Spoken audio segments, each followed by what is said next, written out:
Well, we got another episode of the Ice Team podcast. I'm super excited about this one. Todd Heitkamp and I go way back, actually, a lot longer than I thought. And I'm going to not talk a lot on this one. I'm going to let Todd do a lot of talking. But before I let him talk, I just want to say a few things about Todd. Like, I admire Todd so much for so many reasons. First and foremost, like, phenomenal father, raised some amazing kids. I got to know a bunch of them. They're following in your footsteps. They're doing so many great things. But I love Todd because there's no rest for the wicked. And I say that because I know how hard you work, not just with Dakota Angler, but you're a meteorologist. Mm-hmm. You have a big family. You have grandkids. You're playing at Twins fantasy camp.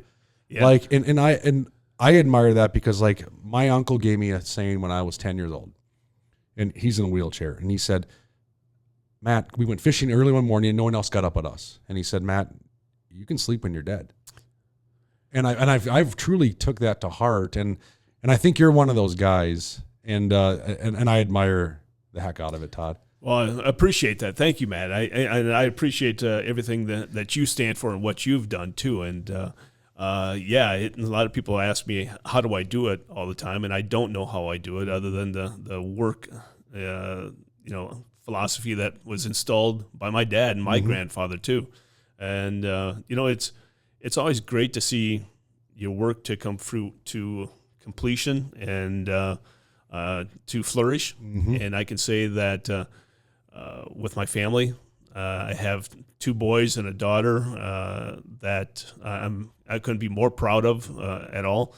And then they've given me 4 grandkids so far that I just can't say enough about. So I'm enjoying life. Let's put it that way. Yeah. I mean, work. I don't see work as work. Mm-hmm. I'm doing my hobby as my job. In other words, I'm as you said, a meteorologist for the National Weather Service. So I'm doing my hobby as my job. I'm also doing a second hobby of mine, fishing, as my second job. So really, other people may see it as work.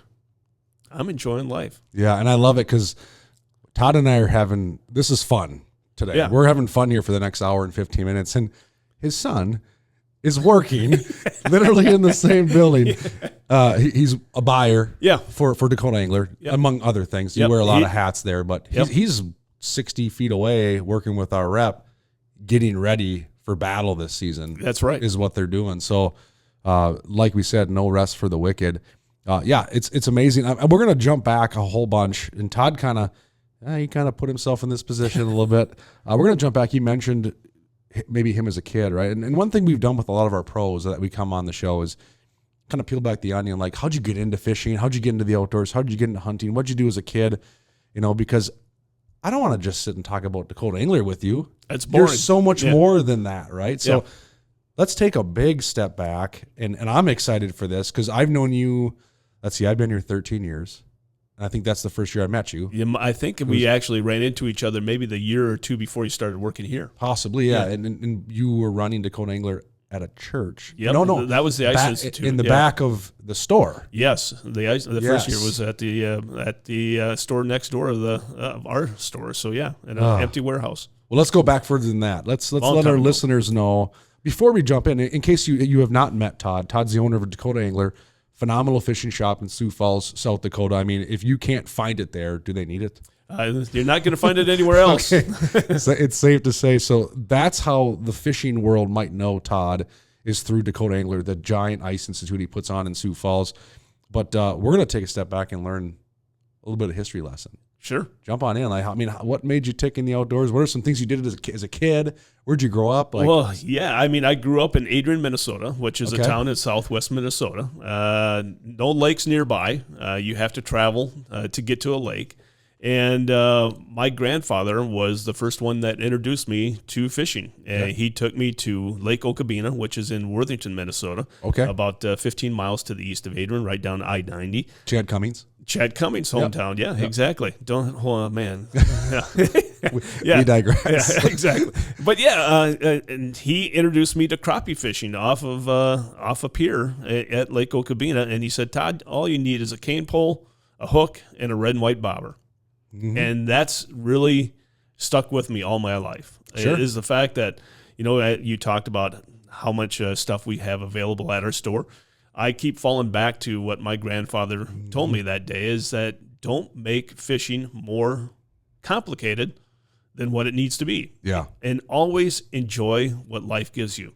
And that really has stuck with me, and that's been my motto from day one that I heard it. And we caught all kinds of crappies that day, and my dad was also a fisherman, but he also worked pretty hard. And the only time that he would have available was the weekend. And I can remember the first time that he came home and said, we're going to do things different, and we're going to go out and buy a camper. And so we went out, and he bought a StarCraft camper, and then early 70s, and on the weekend we would pull that up to Lake Benton in southwest Minnesota or some other location nearby, and we would sit there and fish from shore and catch whatever would bite, whether or not it'd be walleyes, whether or not it'd be bullheads, whether or not it'd be whatever. We were happy and satisfied at that point in time. And so the one thing that a lot of people don't realize is that, I own a bait and tackle store now.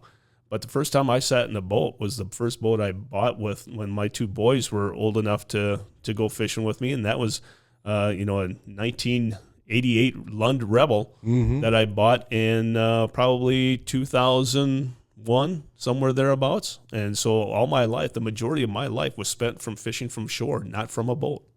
Amen. There's something magical about shore fishing. So, like, I have a fishing boat, I guide, that, but there are many days of summer where me and my boys leave the boat at home and try to get lost on a riverbank. Yeah. And it's amazing what you can catch. Yeah. It really is. And also what you can catch is the great stories and memories that you will have. There's nothing that I remember more than sitting on shore, my dad popping open a Schlitz beer, if you can imagine that, or a Hams, and then listening to the Twins on the radio and having cold fried chicken and potato salad for lunch. I don't know what we caught for fish, but I remember those times, listening to the Twins, listening to the ball games, or listening to the Indianapolis 500, whatever it may be. You sat there and you listened and you created memories with your folks. And today, in today's world, sometimes we're a little bit too busy to do that. So exactly what you said, Matt, is that sometimes it's nice to just go find that quiet area and create those memories. Man, and I think that's what fishing is, and I think that's what fishing should be for everybody, is creating memories. And memories come in all shapes and forms. It could be, it could be that big fish you just caught. It could be your sibling or brother or son or daughter slipping into the mud and getting stuck in, and it's a fiasco to get them out. And we talk about it for the next 5 years. Cold fried chicken, to me, that's like, and it's good. One of my favorites. It's underestimated food. Like KFC, next restaurant story right there. Cold fried chicken is where it's at. Now, you're spot on. I mean, we even do this sometimes in the boat. Like, my kids are getting older. Your sons and daughters are a little older than mine. Jack's now 16. He's driving. Hard to believe. Yeah, I know. You remember him when he was little. And I find myself now when I go fishing with my kids, I just let them commandeer the boat. Yep. You know how nice it is to sit on a butt seat in the back of your own boat with a drop shot rod and just not worrying about anything else? I couldn't agree more. I mean, I can remember starting taking my boys up to Canada for the first time, and they started catching some nice walleyes or whatever. But the last, let's say, 5 to 7 years that we've gone up there in the first week of June, they'll find me sitting back in my chair and they go, "Why aren't you fishing? Are you okay? You doing okay?" And I said, "No, I'm just sitting back and I'm just taking everything in. I'm enjoying watching you guys fish." And that's, again, there's nothing that gives me more joy than to watch my kids participate in the sport that I grew up in a different way, in a different time, but still having a love for catching a fish, having that tug on that line. And then also just making memories, because like you said, is when we go up to Canada, it's not to catch fish, it's to make memories. Yeah. And you said they ask you, "Are you doing okay?" You're not. You're doing darn near perfect. Exactly. And which brings me, it kind of segues into some additional conversation. I think if I'm a guess, you probably didn't start a tackle business to become a multimillionaire. I'm just going to guess. I'm just going to go on a limb. You started that. And I know you well enough that you did this for probably a purpose, right? You're solving a problem. You want to help people become better anglers. You're providing a service to people as much as a product to buy, right? And I think you nailed it. Like, people come into your shop, and I've seen your shop, and the beauty of these smaller independent shops like yours and others here in Minnesota, I love the big box stores, so I'm not knocking that at all, is that, like, Cheers. Mm-hmm. You come into that place and people know you. Yep. There's an extra sense of touch, an extra bit of emotion. There's an extra connection. And I mean, you can't really put a price tag on that as a customer. Right. In my opinion, you can't. No, you always want to go back where you're welcome, whether or not it be a tackle store or whether or not it be a bar, or a grocery store, whatever it is. When people welcome you in the door mm-hmm. and they know you by name, you're going to continue to go back. Yeah. And as long as you're getting the price that you feel that you need and the service that you deserve, you're going to continue to go back. And those are the things that we try to keep in mind at Dakota Angler in Sioux Falls is that. When I first started the store, it's been 2001 was when we opened up the door. Mm-hmm. I wanted to create a store, number one, that I could raise my family in because I had uncles that had retail stores, and it was a great place to raise a family in. Mm-hmm. And so I wanted to have a family business. And here we are, 23 years later, and we're talking about my son standing out the door there. That's probably going to be taking it over in the next mm-hmm. couple of years or whatever. Yeah. There's nothing that gives my heart more joy than that, yes. just to see that. Because, number one, I can remember when we opened the doors, people were saying you weren't going to make it. Things weren't going to – you're just going to get ate up by the box stores. You're just not going to do that. Well, you fall back on the first two things. You give the people the price that they think they need and the service they deserve, and you know them by name, mm-hmm. they're going to keep coming back. And 23 years later, here we are. Amen. I remember the first time I came to Dakota Angler, it was me and Smitty. Yeah. Years ago, and I think it was one of the first years you had the church. Yep, probably. And the first couple of years I came to your event, I didn't really shop the store a whole lot, right? So Smitty's like, we got to go. I got to take you over there. I remember I went over there, and you guys were going crazy, trying to get stuff moved over to the church. There was this and that. But I remember watching, and I got a history with Thorn Brothers, right? You're a very similar shop to Thorn Brothers in central Minnesota here. And I remember sitting there, and customers would walk in, and whether it was yourself or one of your workers, oh, hey, Sam, what's up? How's it going? Hey, how was the football game last week? Oh, cool. And they're working while they're having this conversation. Next person walks in, oh, hey, yeah. Oh, is your dog okay? I'm sorry to hear about your dog, mm-hmm. And I remember going, this is like Thorn Brothers of South Dakota. Like, they know everyone that comes in here, and everyone gets a hi, and everyone gets what's going on. And I think you're so right. I mean, the personal touch in everything we do in life, not just fishing or a fishing store, it impacts people in ways you cannot put a price tag on. Everyone wants to be known. Mm-hmm. Whether or not they admit it or not, they want to be known. Mm-hmm. And whether or not, if a customer's bringing in their family, their young kids, and all of a sudden I say hi to him and state his name, the kids are like, wow, mm-hmm. they know you? Yep. All of a sudden I lifted up their dad and had a great day for his dad just by calling him by name. Yeah. That's not the intent. The intent is, no, we're friendly people. We want to make sure people have an enjoyable experience, whether or not they're shopping with us, whether or not they're talking to me out on the dock when we're unloading our boat, whatever it is. People know who I am, and we're going to make sure that, it may be the last time I talk to you, Matt. I want to make sure that you remember me, that, that Heitkamp, that Todd Heitkamp, he was a good guy, and that's, our time here on earth is very short. And mm-hmm. so, again, we need to make the most of it, and we need to make as much difference as we possibly can. Dude, you're so right. I told you he's a good dude.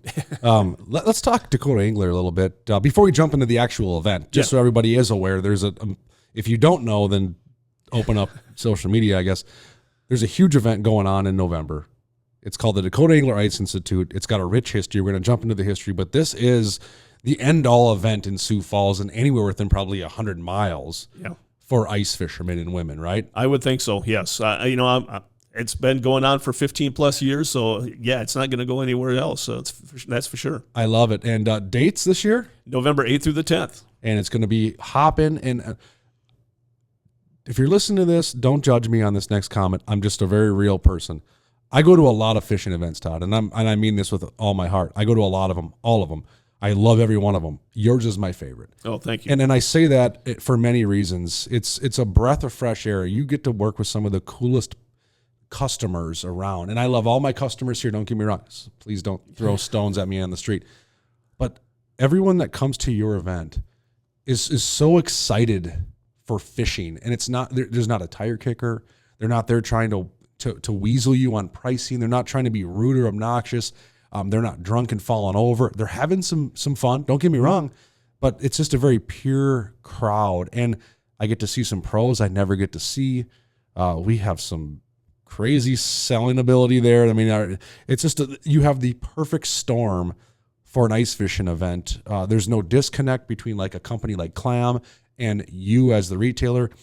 It's a blast. I look forward to it, and I've got to bring my boys. Yeah, a couple of them here and there to help out. Them grow up too. And so this is one I think you should put on the radar. And I've even had friends of mine here in the Twin Cities make the trek out your way. I got to check this out, and they come back and they go, "I'm going to that next year." So the cool thing about these shows and events is every one of them has a little bit of nuance that they call their own. A strength of yours is everything we mentioned, but you continue to fill the seminar rooms. That's I scratched my head on that one too, man. It's awesome. And it's mainly due to the help that you have given us through the years by doing a seminar yourself, and a number of other speakers, such as some of the Clam pros that we've had, are just great people that are willing to do that to help educate and help further the sport. That's what we're all in the business for, is that if we don't further the sport along, if we don't pass on our knowledge to the younger generation or whoever it may be, there's not going to be a sport around. And so we need to continue to do that. And that's how it got its name, the Ice Institute. It's a place of learning. Yes, we sell stuff, but we want to make sure when people walk out that door with that, the garment or whatever it may be under their arms, that they know how to use it and they know how to interpret it. They know how to make their experiences on the ice that much better or on the open water. So again, we're not just going to sell you the item. We're going to make sure that you understand that you're going to pick up the knowledge to run it, but also we're not going anywhere. We're not a promoter, okay? We're one of the only shows of this magnitude that is being put on by a mom and pop shop. And so I want to make sure that people see Dakota Angler as the place, if you're looking at ice fishing stuff, that's the place that you need to go to, is Dakota Angler. And we're a member of the community. I wanted to bring a show, an ice fishing show, to Sioux Falls that people, not only myself, but the community could be proud of.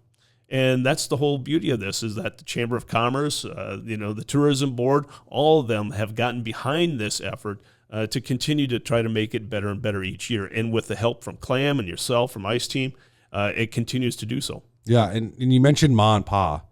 It truly...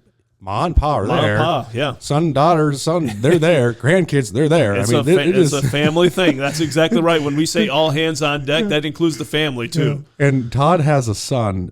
He's a cross-country star. Yes. Let's call it what it is. Two-time state cross-country champion. Yeah. And I see him run at Dakota Angler quite often during the Ice Institute, because he's servicing all the different booths and making sure things get done, and it's awesome.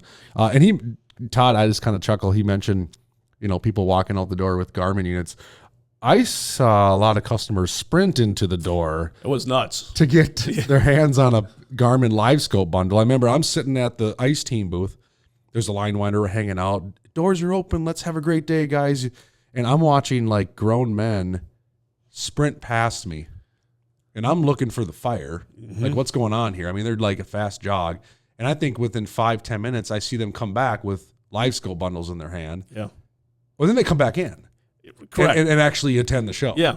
They had one thing in mind, and that was basically their wife telling them that you can buy one thing and then you have to leave again. So they left and brought it out to the car and came back in. So, the good thing about the Institute is not only the attendance, the people that come, the salesmen, the pro staffers, all that, and make one giant team that makes the Institute that much better every year. It's just not about me. It's not. If anyone tells you it's just about one person, that thing's not going to last very long. Yeah.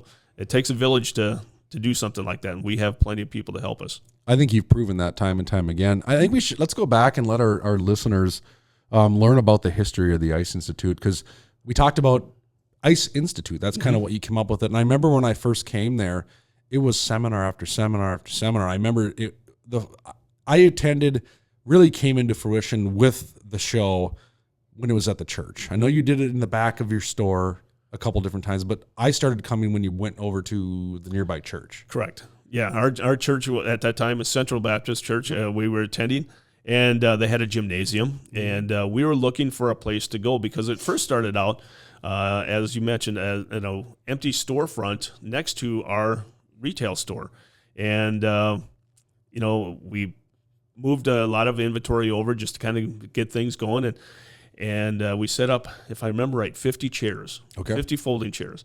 And those folding chairs filled up quickly, and we ended up having people sit on 5-gallon buckets. And I can remember my wife saying, "Are they really going to be happy sitting on a 5-gallon bucket?" And I said, "Hey, we're talking ice fishermen here. That's what they do. Yeah, they're used to that. This is called training. This is training camp right here, getting them used to it." But we had, I think, about 75 people come in the door the first day, the first year.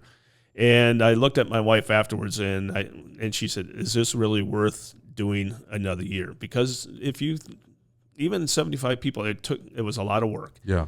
And I said, "Well, we'll see." And a little bit of time went on, and we said, "Well, let's do it a second year." Well, that place where we had it was no longer available, so we had to look for a different place. And so we went to a small town called Crooks, just north of Sioux Falls. And Smitty was there and acting as a pro staff for Clam at that time. And it was at the Crooks Community Center, and it was there for 2 years.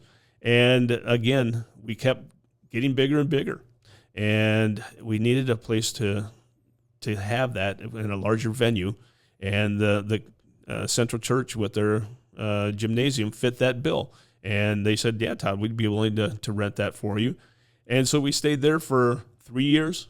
And then eventually, again, and I'll say this, the Lord works in mysterious ways, because all of a sudden the church came to me and said, "Todd, we'd really like to use the gymnasium for other purposes than your event on this weekend, so you might have to look elsewhere." And I was like, well, maybe that's the thing to say that it's over and done with. Yeah. And all of a sudden, the Sioux Falls Arena Convention Center came to me and said, "We'd like to have your event there at that facility."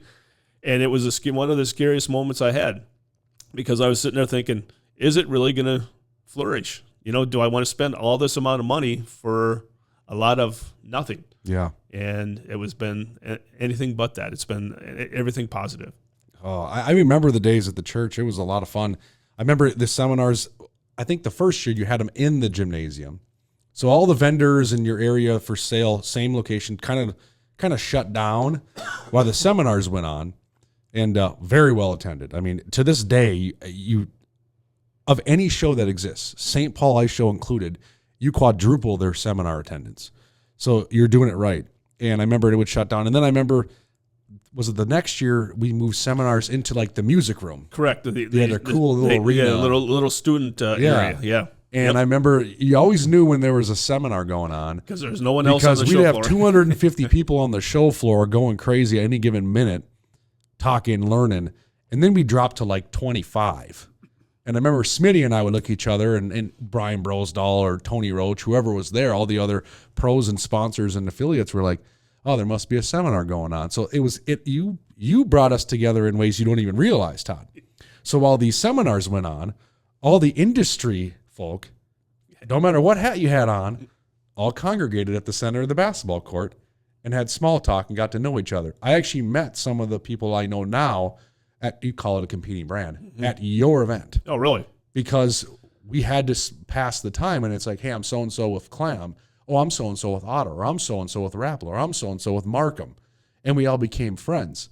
And it happened kind of organically. Yeah. And, to this day, I vividly remember those days where it's like, Takasaki's talking now. Everyone's in there. Oh, hey, Rod Wooten's talking now. Everyone's in there. And then we kind of clustered up as a group, and it did not matter the shirt or the hat you had on. We just talked fishing, talked family, talked football, talked life, had a good time. And to this day, I think I started friendships at the Ice Institute. That's good to hear. I mean, and he probably didn't know that. I did not know that because I was doing many other things at that point in time. But you're right. I mean, it does show the importance of the seminars and the true meaning of the Institute to really teach people on how to learn things and to ask questions in a non-threatening environment. I can still remember going to my first tackle show when I first opened up the store, and it's a tackle show where we order stuff from different vendors, such as Clam at that point in time, and there was people there such as Al Linder. Yeah. And he was there talking to me, and at that point in time, I remember the Linders growing up, watching their show and everything else, and I was intimidated to go up there and shake his hand or introduce myself or ask him any type of question. And I have that same mentality with the Institute, that there's a lot of people that watch or listen to you, watch the podcast, that when they see you, they may be intimidated to ask you that question. But we always want to say, hey, they put on their pants just like everyone else. Come up there and ask them a question. Sometimes backwards. Yeah, well, sometimes you need a little more help than others. That's okay. Yeah. But, that's what the Institute does. Again, I'm not going to knock any other shows, but it just shows you that in Sioux Falls, it's a little less intimidating. It's a little bit more, Yes. rule that where everyone goes up there and starts talking. And you could sit there and talk to someone that you haven't met before for a long period of time. I agree. I've hugged and taken pictures with people at Dakota Angler. I mean, you don't do that at other shows. No, and you really do. You could probably get arrested for doing that. Yeah, I mean, they come up yeah. and they're excited. And it's funny. One story about the seminars, I remember one vividly. Ted Takasaki, legend, right? Like, if you don't know who Ted Takasaki is, then sorry. Get out from that rock. Yeah. Legendary, and he's kind of from that area, right? And there was one of the venue or one of the gym days where Ted spoke with you. Mm-hmm. He was one of the speakers, and I remember Ted comes walking up on stage, and he's got 3 summer rods in his hand. He got a bobber rod, he's got a jig rod, and he comes walking up, and I can see the 60 people in the crowd, 80 people in the crowd looking like, what is he doing? This is an ice fishing show.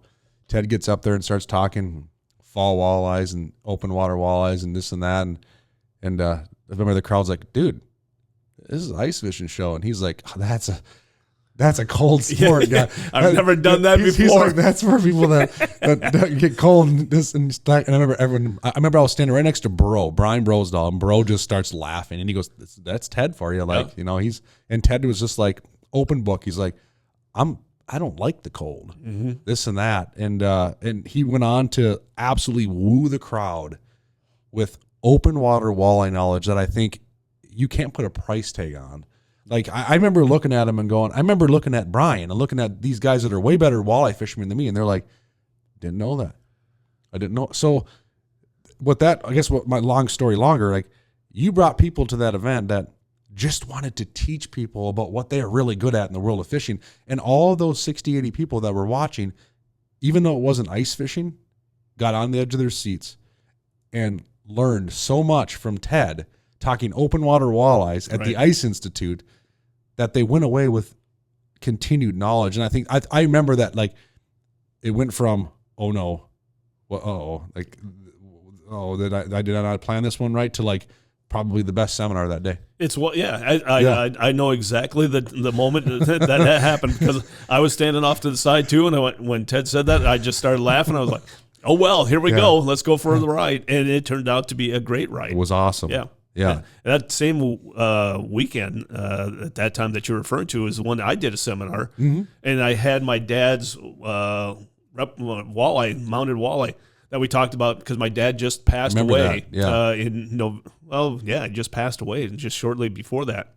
And so we talked about the memories, creating the memories on what fishing does, is, as we talked about all of this up to this point, is bring people together, whether or not it's at a seminar, whether or not it's at the Institute, whether or not it's on the lake. Fishing always brings people together. And so that's the thing that, again, we try to do there, is just to make sure people enjoy the time. And we talked about the store, that when people come in, people know your name and things like that. It's the same thing at the Institute. I want to try to get to know as many people or recognize them. I'm terrible with names. In my main profession, and then also owning a bait and tackle store, I see a lot of people a lot of times. But if I've seen you before, I'll recognize your face, and I'll go up there and shake their hand and say, hey, thanks for the support. Thanks for coming. That's the whole thing. Again, people want to be recognized. People want to be known. And that's what we're going to try to do, is try to make their day special. Yeah, it's funny. I'm like you. I can be like, I know you, but I don't know your name. But I'll tell you exactly what I used to catch that bass 3 years ago on June 22nd at 4:00 in the afternoon. Exactly. Yeah, mine has to do with weather, though. That's a whole problem too. So yeah, it's a great problem to have. But the reason why I say it's a great problem is that we're seeing more and more people. Mm-hmm. If I knew people that closely, it means, okay, we're not getting more and more new people in. And the Institute has to draw more people in that have never been there before. If it doesn't, then the show is not going to grow. Right. The show is going to fall by the wayside. It's going to be done.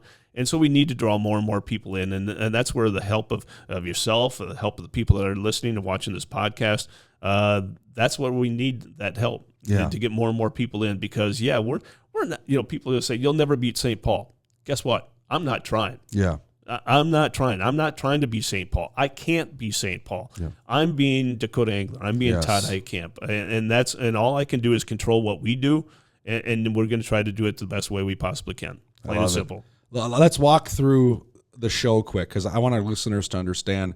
It's not in a gymnasium anymore. Okay, nope. It's not. It's in a bona fide arena. In fact, it's not just in the arena. There's another building that's got a whole bunch of stuff. It's in 2 arenas. Correct. It's the Arena Convention Center. Yep. Yeah, and so I'm going to give you a little visual of what this is. Everything you want in ice fishing, right? You walk into the first room. You have all the major players in ice fishing are there. You have clam. You have of all the different brands of fish houses, of apparel, of augers, of electronics. They're all there. You also have industry reps and pro staff representing each of those brands, along with the Dakota Angler staff. In that same room, which I think is such a powerful tool for us at Clam, and I think even for our end user, our consumer, is I'm going to show you the product that you can literally buy. Walk out the door with. And from my perspective, from a show perspective, a lot of times when I work the Clam booth, not to dig on any other show, I'm there to get people excited, show them the new products, talk fishing, this, whatever. But then I direct them to some place to buy. Go over here to Thorne Brothers or Reed's or Joe's Marine General, right? All these other vendors that are at these shows. At your venue, I can literally take the rod I'm showing them in my hand right now and set it right into their shopping basket. And walk them to the cash and register. Make sure they get what they need. And it's a very, very, every one of our pros that works your event, the term I keep hearing from all of them that they love is they feel like they can truly give that personal touch, not just to them on an educational side, but to make sure they have the right gear to go catch more fish. Correct. Versus, hey, you know what? If you're, that lure, you got to go down the corner and around, and they got it. But now you can do that. So you have that. You walk in, you see that. You do have some other venues that you bring in, other vendors that maybe you don't stock all of their stuff, and they can be in the other arena and continue to expand on this amazing show. So now you can walk to another area, get something to eat, get something to drink, take a look at some other cool stuff, which is why we come to shows too, is to see some of this cool stuff. You kind of have everything. Well, we try to. I'm not going to say we're going to have everything, but we're going to try to, because there's only so much that this one person can do and this one family can do. But you're right. We're a show of 2 halves, basically. The first half, the convention center. Well, first off, I need to do a shout out to my wife and my sister-in-law, because those are the first 2 people that you're going to come in contact with when you come to the show. It's a mom and pop show is when you see the owner's wife and sister-in-law taking tickets, selling you tickets to get in the door. But then you walk in, like you said, all the stuff that you see, other than the permanent ice shacks, and we have plenty of them on hand, is all my inventory. Mm-hmm. It's all Dakota Angler inventory. And so when you buy a shack or a rod or a silky or whatever it may be, it's coming from me, Dakota Angler, and we greatly appreciate that support. Then if you want to go see other tackle, you go into the arena, which is right next door. It's connected, and you are going to be able to buy tackle or inventory from other mom and pop shops, tackle operations that you may not see in the big box stores or even in my store sometimes, because they're just getting started and they want to have a little bit of a proving ground. This is a proving ground to see how well that item may sell to the consumer. And so you walk out, I can't help but notice, and the first thing that I'm looking at for is what people are looking at when they're walking out the door, or how they're looking. Are they looking angry? Are they looking upset? Or are they looking happy? And I will say 90% of the time. I'm not going to say 100% of the time because there's always going to be 10% of people that are going to complain about whatever. 90% of the people walk out of there with smiles in their face and say, Todd, thank you for putting on a great ice show. Yeah. And I always will tell them, I appreciate your attendance. I appreciate the support, but it's just not me. It's all of us again. But again, that's what it's all about.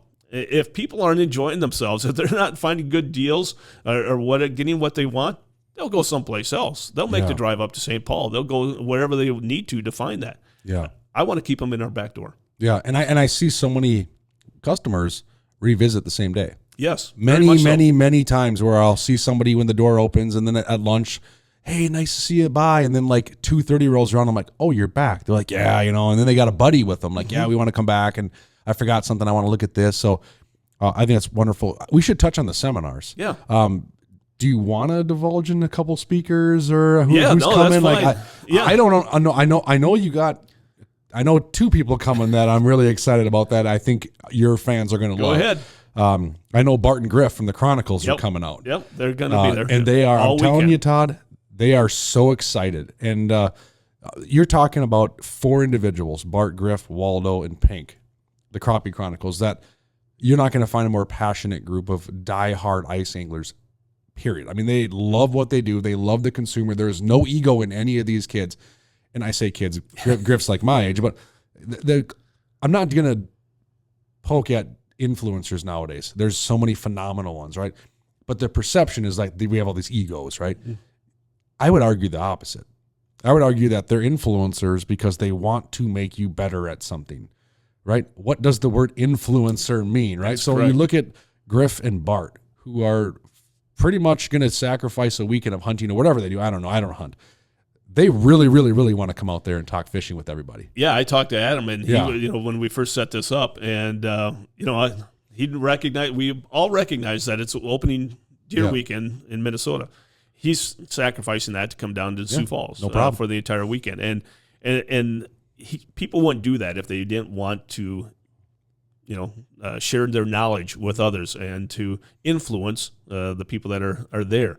And so we greatly appreciate it. I'm really looking forward to it. Again, the seminars for me are some of the toughest things to organize because, number one, you try to stay up on top of today's top speakers, so to speak. Yeah. And if it's YouTube, good luck. Yeah. You talk, some of them can be a flash in the pan, here 1 minute and gone the next. And so the amount of influence that they have is very limited. Sure. That's not the case with Crappie Chronicles. Yeah. They've been around for a while. Yep. We have them, have the videos playing in our store. And people say, well, aren't they tied to Thorne Brothers? Yeah, they are. Yeah. I don't have a problem with that. Yeah. I get along with the guys at Thorne's. Yeah. And we're all doing something for the betterment of the entire sport. Yeah. And so, that they may cause so-and-so to buy a shack for me or whatever, but they're going to do the same thing at Thorne. Yeah. I don't care as long as the sport begins to flourish. And so I greatly appreciate the two of them coming down and spending the weekend with us. So, they'll be doing a seminar Friday as well as Saturday or Sunday, one of the two. Awesome. I can't remember. So, and the beauty of this is that you can buy a one-day ticket or buy an entire weekend. And let's say if you come in Saturday, like you said, the one guy did, come in the morning, watch, listen to a seminar, and if you want to go home for lunch, you can come back. You can re-enter as many times as you want to. You can come and go as you please. The Crappie Chronicles, having them there is a nice feather in the cap. That works out well. Yeah, I'm excited. Two good guys. Bring your questions for them. They're going to dial you in. They fish. They're an extreme level angler. Yeah, like they target giant crappies. I say target because they catch giant crappies. Like a lot of us target giant crappies. We can say that we target, but we don't. They catch giant. Yeah. So I say if you're coming to the Dakota Angler Ice Institute, you better be ready to chat with Bart and Griff. They're dialed. I'm certain Todd's stocking products that they talk about. You're going to have plenty of things to get your hands on. Who else is on the docket? Yeah. When am I speaking? Yeah. I'm easy. The beauty of having Matt there is that we can just plug him in wherever it works. It looks like on Saturday, Matt's going to be speaking. But again, thanks for being willing to do that. Always. Are you going to have the boys with you? There'll be probably at least Ben and Brody joining me. Okay. Jack's high school football sports. He's starting to shift to girls yet? Yeah, I think there's something going on Yeah, there. So yeah. it's Well, we lost them. Yeah, get used We to that. lost Yeah, them. yeah. So Ben and Brody will probably be there. They usually help Addie with promotions, Yep. run around. I know you chirp at them to help with different projects. It's family, and I've always brought one of my kids with me to your event because I've always felt like it's welcomed. Yeah, by all And, means. and I'm not saying they come to all the shows, Yep. so all the shows welcome my kids. But to your point on the family atmosphere, like they love it too. They run around, they get to meet people, like they're taking pictures with other kids that they've never met that are coming by, and so yeah, I'll have a couple of my Rugrats with me. Well, the other Rugrats besides that will be Brian Brosdahl. Oh, love it. He's been announced. But the other one that we are very happy with is James Holst. Oh, Holst coming out of retirement? Yeah. Okay. He, the former host of IDO. Yes. And he's going to be talking about marine batteries. And people are going to say, why marine batteries? Well, marine lithium batteries. Yeah. And when they're going to say, well, that's not ice fishing. Yes, it is. Yeah. He's going to talk about the lithium technology and what has it allowed the sport to advance to. Whether or not we're talking about the lithium batteries that you have on your augers nowadays, or the lithium batteries that you use to run your Garmin live scopes, or all that stuff, and then plus the technology in the batteries to help you run your boat. So all that's going to come together. And so, again, when we talk about James Holst, Matt Johnson, Brian Brosdahl, and the Crappie Chronicle guys, right now, that's what we have. There's supposed to be one or two other people that may do it, but I'm not going to push it too much because I think we already have a superstar lineup. He's got some tricks up his sleeve. He's being nice. And Holst, just to tease a little bit on Holst, like it's awesome he's doing the battery thing. I think he's doing the Norsk. He works for Norsk. Yeah. I think I saw him at St. Paul. One of the more accomplished walleye anglers you're ever going to meet. Most definitely. So if you're into the walleye thing, I first met James, oh boy, pre-Facebook. It was on the fishing forum days, and he was an absolute stud on the river. Mm-hmm. Started a fishing forum. I think it was called like Fish the River. Yeah, because he was guiding. He was guiding down there, and Yep. and I think a lot of people don't know that about James. They just see him as IDO, right? No, he was an accomplished guide for many years, and some of the newer generation of pros sometimes get a stigma. Oh, you didn't earn it. You came out of, where'd you come from, right? You hear about it. Well, there's guys that look at Bro, right? Yeah. I promise you, there wasn't one thing handed to Bro. No. T. Roach, same thing. Jason Mitchell, Joel same Nelson. thing. Yeah. You look at some of these guys. Mitchell, Mitchell was in the military, right? And then went to the Devil's Lake military trying to guide on that lake, and has become huge, right? So there's so many backstories. Part of the reason I kind of side ambushed Todd when he walked in, and I'm like, we're talking about Todd today. So like, there's so many cool stories some of these anglers have that we don't realize. I mean, you're not going to find anybody that's on a seminar stage at probably many of these shows that was just given something. No. I'm just going to cut to the chase. Because their story's going to be short. Correct. And that's the whole thing is that, people will sit, when I hire someone new at the store, I will always tell them, be honest with the customer. Don't try to BS them on trying to be someone that you're not, because the customer will see through that right away. It's the same thing at a seminar. If you try, making the people that are attending that seminar to believe certain things that you didn't really do, you didn't really earn the badge of honor, so to speak, they're going to see right through that, and your credibility is going to be flushed right down the toilet. Absolutely. And so, again, you may think that you had a great seminar, but guess what? You don't get asked to come back a second time or a third time. And so these people that we have here and the people that you mentioned are genuine people, that they have not just been given the code of honor, they've earned it. Yeah. And the best thing I've ever done with seminars was having the godfather of ice fishing. Mm-hmm. I've known Dave for a long time. And I think it was 2 or 3 years ago. I think it was the year before COVID. That's when it was. And Dave was talking about retirement. He talked about retirement for how many years? Good luck. That's not happening. That wasn't the first time. That wasn't the last time. But before his seminar, I actually got to introduce Dave and really be able to recognize what he has done with the sport. Now, you talk about a person that's earned that badge of honor. It's been Dave, and we've talked about that many times. But guess what? Now Dave has passed on the torch to you and to many other people in this industry, and now we owe it upon him as well as everyone else to continue on. And so those seminars, like you said, we're not bringing in second tier speakers. We're bringing in top tier speakers, and people are always learn something. I'm always amazed when your seminar is done. You come in and say, "Where do you get all these people to show up at this seminar?" I don't. I mean, I just tell them, "Hey, free seminars. You come to the show. Seminars are part of the operation. Again, learning how to use the equipment that we sell you." Yeah, and I remember last year I spoke there. Yeah, thanks for having me back. I guess I made it to the next tier. Yeah, you did. Yeah. No, I remember, and I mean this. I remember learning, and people say this, but this is a true thing. I remember learning as much as I taught last year at Dakota Angler. I mean, you had such a wealth of information sitting in the crowd that I remember as we would go off on these tangents, because that's just how I live my life. I go off on a tangent. That's just what I do. Mm-hmm. And I remember I would start talking about a bluegill. Next thing we're talking about catching catfish through the ice or whatever. I'm getting feedback from the audience, and I think during my seminar on multiple occasions, there was roundtable discussions going on between the crowd, and everyone was getting in on the conversation. And was one of my big takeaways of always coming to your event is most of the time when you give a seminar, you're like, hey, anyone? Crickets. Yeah. Well, I guess I'll keep talking. And I'll talk to this wall for 2 hours. Right. But I remember I spoke half the time at Dakota Angler, and the crowd spoke half the time. And I remember going, this is awesome. Well, everyone got engaged in the conversation. And I think that's the beauty of our location, the rural area, the rural mentality. Everyone has a story to tell. Yeah. Everyone wants to ask that question that's been burning on the top of their head for how many months or whatever. But also, what I like about a good seminar, a good presenter, because I've done this for, I've presented weather seminars for 38 years of my career.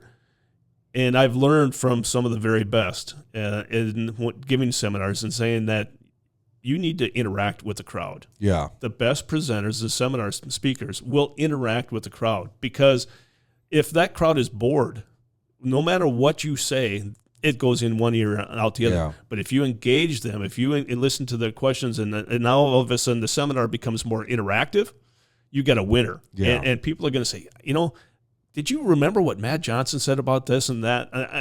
It's just one of those things that, I can remember a certain speaker throwing something out so ludicrous in some people's mind just to test them to see if they were listening. He said that when you put your ice shack before you put your ice shack on the water, your temporary clam shack, to paint it pink so that it doesn't cast a shadow down below. Does that make sense to you? It doesn't to me either. Yeah. But all the people went, yeah, that is they interesting. got their attention. It got their attention. And now all of a sudden, some guy said, are you really serious about that? And he said, no, I'm just trying to see if you were paying attention. Yeah. And that's, again, one of those things where the interaction definitely helps the presenter. It helps them get through the presentation. It helps them teach what the people are really wanting to hear. Yeah, I like your comment you made earlier about, being genuine and trustworthy, and it brings you back. I had a couple guide trips yesterday, Todd, and I had some clients in the boat that follow me on social media. I've guided them before, great guys, and we're fishing bass, and we had a Z-Man Ned Locks head on, Ned head, and a BLT from Crush City. Okay, are any of those brands associated with me? They are not. So, and I had them on. And that's what we were catching fish on. Smaller profile, compact, heavy 5th ounce head. It just had to happen for our bite. And the one guy goes, hey, Matt, why are we using this? And I said, well, that's what the fish want. It needs to be down. No. Why are we using Z-Man and Crush City? Like, aren't you sponsored by so-and-so? And don't you work for All Terrain? And I'm sitting in the office here, right? And I said, well, that's not what they want right now. There's days where they will 100% absolutely destroy everything right. All Terrain makes and everything Mr. Twister makes. Those are my sponsors. They don't want that right now. Right. And I remember, and I didn't think too much into it. And my buddy that I guided was like, dude, this is exactly why I listen to you. He's like, because you're telling me right now that something that's a competitor of yours is what we have to have on our line to catch our fish. And I just said, I've learned over the years that's so important, that the credibility is so important. And I think so many of our professional fishermen out nowadays, they're kind of figuring that out. I think for a long period of time, Todd. I agree. There was a walking, talking sales pitch. Correct. Yeah. It just got shoved down your throat that Matt from Clam is only going to talk about clam. Well, there's some ice fishing lures I use that aren't clam. I'm lying to you if I tell you I don't. Right. And I think I would tell you probably even our owner has used something that's Sure. not clam. We all have. And I think that's something that sometimes gets lost in the minutia. We just assume, oh, Brian Bro's all Northland. He's only going to be using Northland. Well, I guarantee you if you fish with Brian for a whole week, he's probably going to tie something else on your line that's not Northland. Right. You know, that's integrity. That's credibility, right? That's what makes the industry tick. And we all have jobs to do. Don't get me wrong. You know, and I think people understand that too. But at the end of the day, I mean, that to me, that's what makes it tick. I mean, I want you to go out and have the best success you possibly can. And if you do that, you're going to want to fish more. You're going to be more involved in the sport. Maybe you pass it along versus you going and being like, man, I used that whatever bait and I didn't catch a darn thing. But dude, Todd and Matt told me that's what I need to have. So I'm glad you brought that point up because I think we're seeing a little pendulum swing in the industry. The last thing I want to see or have happen is to invite a person in to do a seminar, and all that person is a walking, talking billboard. Yeah. Because we don't need that. Right. Because I have a whole store full of whatever it is. I don't have just all terrain. I don't have all just Rapala or whatever it may be. It is a whole concoction of items where it's going to help you catch fish if you use them. And all I tell people is that your tackle box is your toolbox. Right. You know, if you're fixing a pipe at home, you're not going to use a screwdriver to fix that pipe. It's not going to work. No matter how hard you try to use that screwdriver, it's not going to help. But if you pull out the proper wrench, then all of a sudden now you got success. It's the same thing with when you're out there fishing. If the fish aren't gonna bite on a certain lure, if you stay with that lure all day, you cannot say the fish didn't bite all day. No, they only didn't bite on the thing that you presented them. And so it's a whole thing about making sure that you have the proper tools in your toolbox, depending on the day, and making sure that you are happy that you've basically thrown the kitchen sink at them. If they don't bite, they don't bite. Yeah. But at least you've tried everything that you're aware of that could help them. And that goes back to Ted. Yeah. He wasn't trying to be something that he's not. No. And he admitted and look it. how well received it was. Yeah, exactly. The entire crowd goes, I can respect that. Yeah. Well, I'm going to learn more about open walleye fishing now than I ever have then. Let's go. Yep, exactly. And I think there's something. I think we should talk a little bit. We've been talking for 52 minutes. I told you, like, you laugh. Like, Todd and I could sit here all day and talk.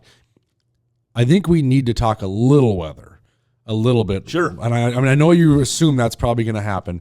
Anyone that ice fishes knows the year we had last year. All too well. And the year before. And we want to forget them, right? Like, Yeah. And we are ice fishing dorks, and I mean that in the best way we can say it. We did not have good ice fishing seasons last year. We had abnormally warm weather. We had rain that shouldn't happen in February. We had clam here, and I think, and you're probably in the same boat. Bye. Mm-hmm. We're done thinking like that. It's all forward from here. But we did. It happened. We're trending pretty good this winter. We are, and everyone knows that if you don't, I mentioned it earlier, I am a meteorologist. I just don't play one on TV. I am an actual one.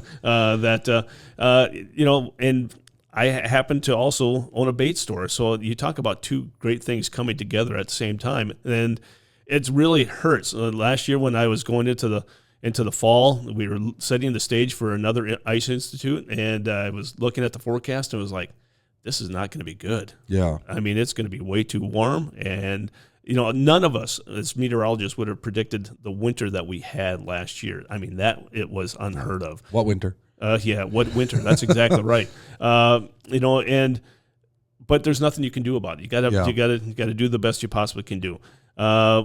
So there's nothing that hurts me more, as stressful as more for me than looking at the forecast and trying to figure out, okay, how can we adapt to that forecast? The good thing going into this winter right now, this fall, is that we're starting to see it right now as we record this podcast. We're starting to see the weather change. That we've been dealing with 80 and 90 degree weather. Now it looks like we're going to be shifting in the 60s and 70s, and some overnight lows in the 40s and upper 30s in some locations. So again, we didn't have that much that last fall. It was warm throughout the entire time. But it does look like right now where the weather pattern is that we're going to have below normal temperatures for the ice belt, basically down to southern Iowa and Illinois. And then snowfall about average, maybe a little bit above average. But, as we all know with snow, It depends on when that snow falls. If it's on freshly, frozen over lakes, that causes a few more issues than what we'd like to have. But again, more normal winter than what we've had last year. So that's the good thing. Now, for our East Coast friends, it doesn't look like a good ice season out there. Yeah. But here in the upper Midwest, it looks good. Yeah. And I love this. I can speculate weather all I want. A lot of people do. And I'm bad, in like last Saturday, for example, 5% chance of rain. Yep.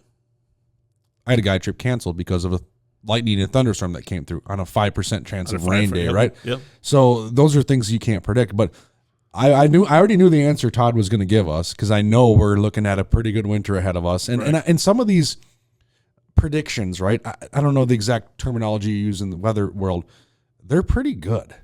Well, some of the trends that you study have some predictability and some history to being fairly accurate, right? Yeah, I mean, we're talking about seasonal forecasting that has to deal with La Nina and El Nino. Yep. These aren't two new phenomena. These have been around for hundreds and hundreds of years, that fishermen, again, we're talking about fishing, but fishermen out in the oceans would key on that. That would determine whether or not they've had success or not, based upon the currents of the ocean at that point in time. And we know that the warming of the ocean currents affects our weather in a certain way. And so we have a better understanding nowadays about how El Nino and La Nina affect our climate or our seasonal forecasts than we've ever had before. But what I find so interesting, Matt, is that people will ask me all the time, well, what's the winter look like? What's the summer look like? What's this? I would look them straight in the face and say, do you believe our forecast for tomorrow? No. Well, then what makes you think that you're going to believe my forecast for the upcoming winter? But it has gotten a lot better. Our science now, and I will tell you, our forecast in the next, let's say the first 72 hours is better than what our first 24-hour forecast used to be 15 years ago. Yeah. It's just that more people depend on weather information. Weather information is more accessible to them than ever before. I think they have a big misunderstanding about like that 5% chance and really what that means. Mm-hmm. There's also just, again, more people that want to get outside, they want to get outdoors, especially up here in the upper Midwest. When winter is over, people are just like, they've been cooped up all winter long. They want to get outside. And so they really depend on that weather forecast. And that's why I say I have my hobby as my job, because I get to educate people on how weather affects them and how to really truly interpret it. So I see some of these social media contests. We're going to have a little fun here.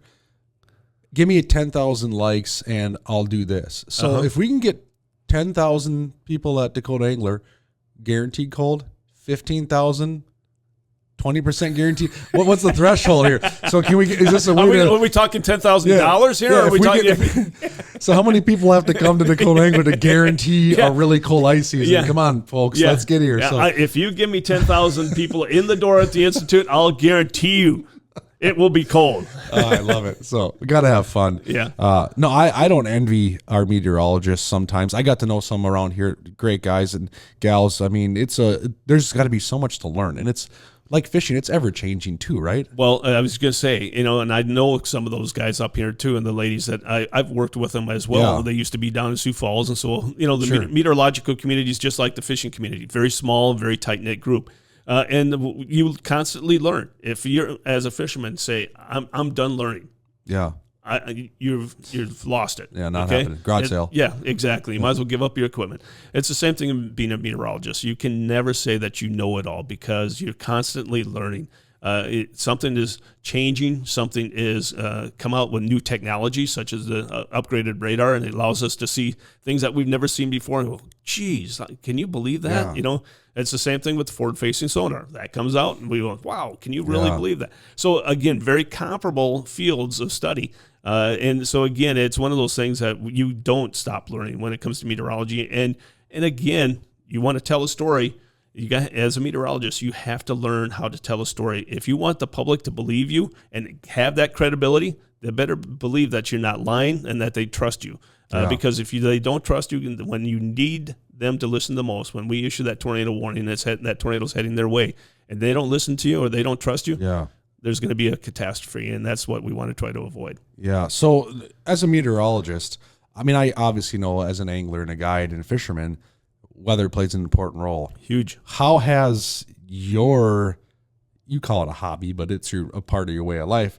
How has being a meteorologist helped you become a better angler? Like, you got to have some, I mean, like, how much does weather play a role? I guess to put it easier for our listeners, how much does weather play a role in fishing success? Let's put it this way. You have all those tools in that toolbox, all those different lures to use, okay? That will help determine your success.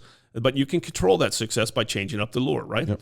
You have all the electronics in your boat or on the ice to help you figure out whether there's fish there or not, right? But that's not going to help you catch fish. It will help you show where the fish are at. The one thing that you can't control, no matter what you do, is the weather. And that's the number one thing that will impact your success on the ice or out in the boat on a given day. And people pay no attention to it.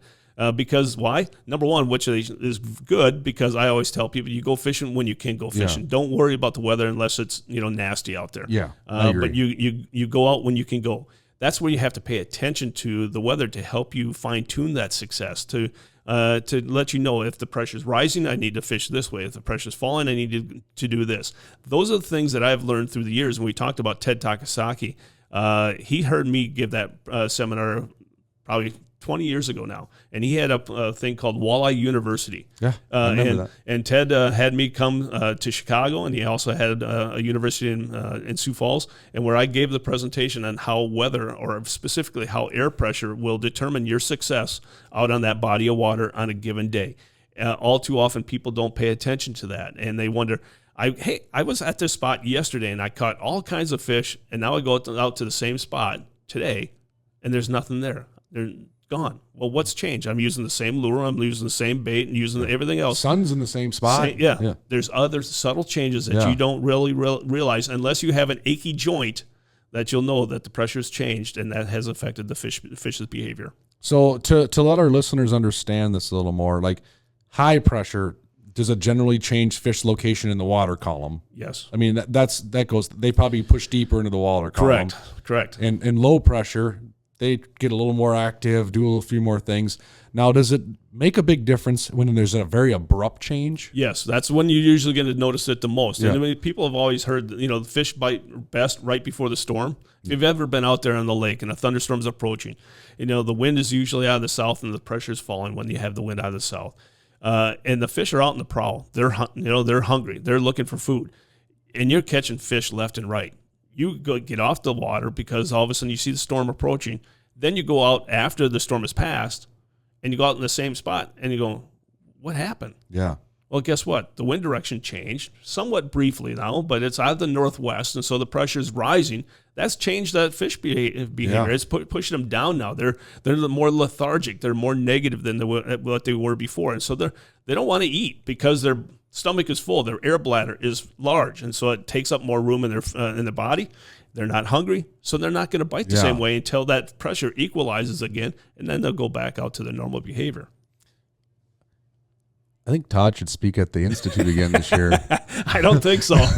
Todd doesn't have time. I'm telling you, I'll vouch for him right now.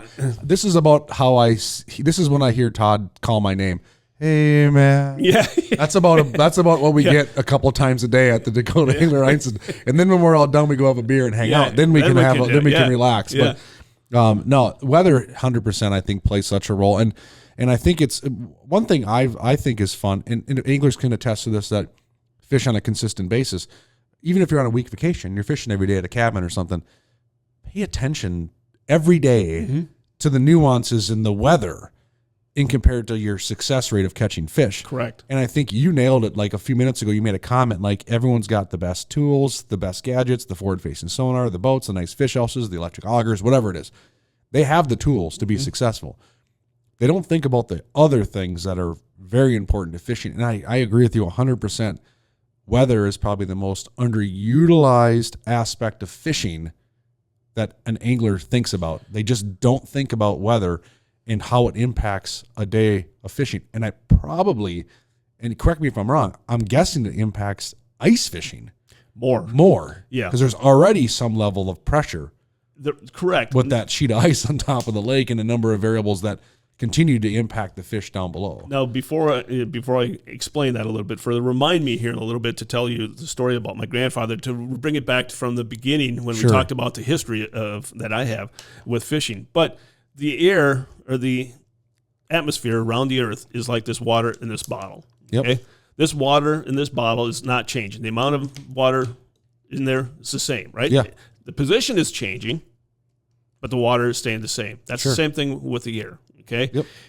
But when I squish it, push it together, and I'm not going to do that, it's going to force that water to do other things because of the force that's being put down on top of it. Right. Now, the air, the pressure is a weight that's pushing down on you and pushing down on the ice. When the ice is there, it's taking up more water volume in this bottle than it otherwise would have. Like a lake. Yeah, and so now the effect that pressure has on the fish is amplified that much more because the volume of the water is not as great as what it was earlier. Sure. And so now that change in that pressure, if you have a dramatic change, it's going to be really hard. And you've all noticed it before. You watch your electronics, and you sit there and you've got fish down there. You see that just flicker on the bottom. You go, oh, here, let's set up here. And you go down and you drop your jig down there. And all of a sudden you'll get them to come up, and they'll go back down. And they'll keep doing that. No matter what you do, no matter what bait you choose, they'll do the same thing. No matter how hard you try. So it's not just me. It's not just not just you. You are a good guy, Matt. No, that's the whole thing. Is just it's one thing that you can't control, but one thing that you can do is then recognize that, and you can downsize your presentation, like a silky or anything like that. That works really well to maybe entice that bite a little bit more. If it doesn't work, then move on. Mm-hmm. Go find those active fish, what I call kamikaze fishing at that point in time. Go punch a bunch of holes in the ice and try to find those more active fish. And you're not going to be as large as what they normally are, but still they're going to be biting. Makes sense. You had a story to tell. I'm supposed to remind you. Yeah. Well, we talked about keeping track of weather. Yeah. If you're out there for a week, to keep track. My grandfather always told me, Todd, keep a log of the weather. Yeah. What the direction of the wind was, what the temperature was, all that, and then go back and then also mark down how good of day it was fishing-wise, and then fall back to that and reference that for days to come or weeks to come, years to come. People don't do that anymore. Mm-mm. It's been a kind of a lost art. And people need to also remember that you can be a closet weather guy, as many people are, by paying attention to the wind direction. If you know that the wind is out of the south, like on the day of this recording, you know the pressure is falling. But when the wind is out of the northwest, in other words, if the flag is pointing to the south, that pressure is rising. And that's going to be some of your more difficult days out there fishing. And a lot of times people in the wintertime, they'll wake up and they'll look outside and they'll see bright sunny skies. And they, oh, this is a perfect day to go out. High sky, no wind out there. So, yeah, it's cold, but hey, it's a perfect day. Go out there, not catch a thing. Because they realize that's the high pressure days. Those are the worst days to go out there because no matter how hard you try, the bite is going to be tough. Yeah. On those cloudy days, maybe a little rain around the area in the wintertime, maybe a little bit of snow. Guess what? Those are your low pressure days. The wind's out of the south. You got the active bite on. Fish are snapping. Yeah. So again, pay attention when you're driving to that lake. You see a flag out there. Pay attention to what direction that flag is pointing. If it's pointing to the north, you don't have to fish too hard. You're going to find those active fish. Yeah. If it's pointing to the south, you're going to realize you're going to probably have to downsize your jig, move around, and try to find those active fish a little bit more. That's your basic, what I'll call a 5-minute weather tip right there when it comes to fishing. Yeah, I'm gonna pull that piece out of this podcast. It's gonna be in there, but that's gonna be a separate piece, and we're gonna put that up as a tip. I think that if you just listen to that, that's probably one of the most valuable pieces of fishing information we gave in the last hour and 9 minutes. And I mean that. Like, we had a lot of fun, had a lot of good conversation, but that last 3-4 minutes can truly help you catch more fish. It can, and it doesn't cost you a thing. Correct. That's the whole thing, is that if you pay attention to the weather, the good Lord gives us signs of what's going to happen out there, and you pay attention to that, and it can determine your success or your failure out on the ice. My two boys coined this term of full bucket day or a half bucket day. Those are the types of days that you have. Everyone that has ice fished or fished before know those type of days, and you go, now that makes a lot more sense. Yeah. again, just pay attention to it. And there's a lot of things that, that are really true that happen every day that will determine your success out there, and you can't control it. And it's all having to do with the weather. I think I'm going to challenge our listeners here. This is October when this comes out, so it's early. We're not ice fishing yet. I would challenge our listeners to take that advice, put it to use this winter, and report back, because I'm going to bet you 9.5 people, 9.5 out of 10 of you are going to come back and say, hey, you know what? Here you go. That weatherman was right. Mm-hmm. So I think that should be. Hey, make sure you mark that down. That the weatherman was right. Okay. So I'm telling you, like, I've seen some of those trends for sure. I pay attention to wind direction pretty religiously for a number of reasons. Yep. Pressure systems, pressure fronts, whatever it is. Also spots to fish as a guide, right? Yes, you don't want to put your clients in 3-footers. Yep. So I'm always looking at weather, and there's some consistency to what Todd just told us, 150%. So Dakota Angler Ice Institute, remind the listeners again of the dates. November 8th through the 10th. 8th through the 10th. Friday through Sunday. Sioux Falls Arena Convention Center. If you want more information, we have a website, DakotaAnglerIceInstitute.com, or you can go to Dakota Angler or give us a call, 605-336-9132. But $7 a day, $15 for the entire weekend, free parking, free access to all the seminars, and I can tell you this much, deals that you're not going to find at other shows. And again, just come down and give us a small show a chance, because I feel that this is one of the fastest growing ice shows around. Yeah. And we want to keep it that way. And so the way we can do that is with your help there and your help, and I greatly appreciate that. Yeah, come say hi. I'll be there hanging out. Like I said, I'll have a couple of my kids with me. I'm speaking on Saturday. I'll get you the exact time. Come talk to Griff. Come talk to Bart. Come talk to Bro.